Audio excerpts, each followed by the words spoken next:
अस्सलामुअलैकुम, welcome to my YouTube channel. मैं हूं मोहम्मद अरसलान और आप देख रहे हैं my knowledge for you. Friends, आज हमारा टॉपिक है एस और ई एस। जैसे कि आपको मालूम है कि हम टेंसेस पढ़ रहे हैं, तो आप सोच रहे होंगे कि ये सर एस और ई एस क्यों यहाँ हमें बता रहे हैं, टेंस क्यों नहीं पढ़ा रहे। तो आपको मैं बता दूं कि ये जो एस और ई एस है, ये टेंस का ही एक हिस्सा है।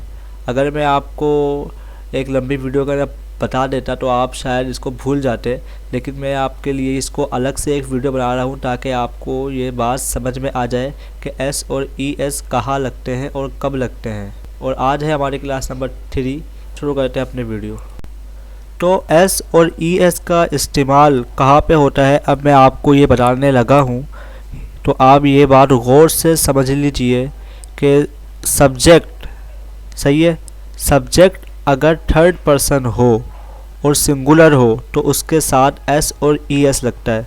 अगर मैं आपको और आसानी से समझाना चाहूँ तो ही, शी, इट और सिंगल सब्जेक्ट के साथ एस और ई एस लगता है। ही, शी, इट तो आपको समझ में आ गया। ये सिंगल सब्जेक्ट क्या है? सिंगल सब्जेक्ट कहते हैं जैसे कि सिंगल कोई नाम, सिंगल किसी चीज़ का नाम, जैसे कि अरसलान, ये एक सिंगल नाम है।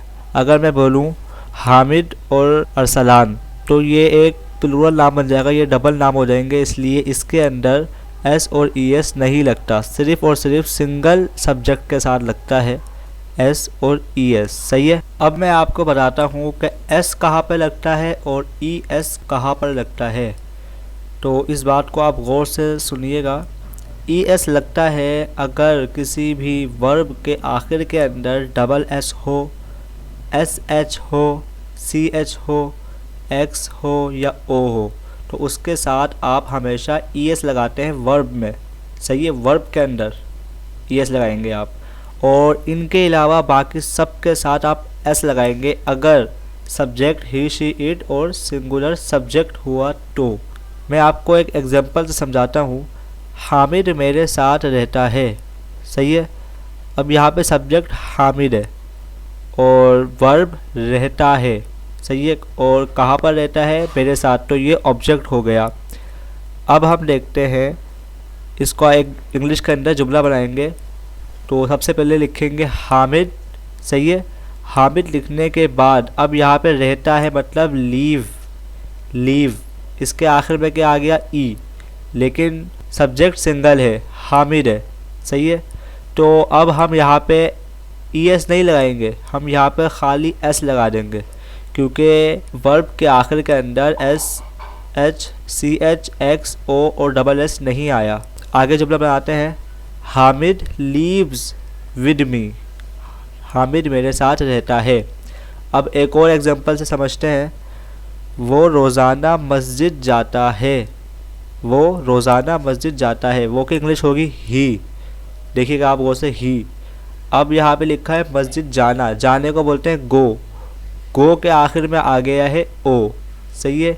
तो ओ के साथ हम ई एस लगाते हैं। मैंने आपको बता दिया कहाँ कहाँ लगाते हैं ई एस, तो यहाँ पे ई एस लगा देंगे। He goes to mosque daily, सही है, वो रोज़ाना मस्जिद जाता है।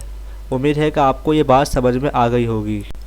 और अब आप एक और रूल जान लीजिए कि ई एस और एस का जो इजाफ़ा होता है वो सिर्फ प्रेजेंट के टेंस के अंदर होता है, बाकी के टेंस के अंदर एस और ई एस का इजाफ़ा नहीं होता ही, शी, इट और सिंगुलर नाउन के साथ। हाँ, उनके फार्मूले अलग होते हैं। तो ही, शी, इट और सिंगुलर सब्जेक्ट के बाद को कोई और सा हेल्पिंग वर्ब लगता है। फ़िलहाल मैं आपको प्रेजेंट की बात बता रहा हूँ कि प्रेजेंट के अंदर, सिर्फ़ और सिर्फ प्रेजेंट के अंदर ये रूल अप्लाई होता है कि ही, शी, इट और सिंगुलर सब्जेक्ट के साथ एस और ई एस लगे। उम्मीद है कि आपको मेरी ये बातें समझ में आ गई होंगी। अगर वीडियो पसंद आई हो और इस वीडियो से आपको कुछ नया सीखने के लिए मिला हो तो मेरे चैनल को सब्सक्राइब करें, वीडियो को लाइक करें, और अगर कोई बात आपको समझ में नहीं आई तो आप मुझे कमेंट्स करके पूछ सकते हैं। तो मिलते हैं अपने नेक्स्ट क्लास में। अल्लाह हाफ़िज़।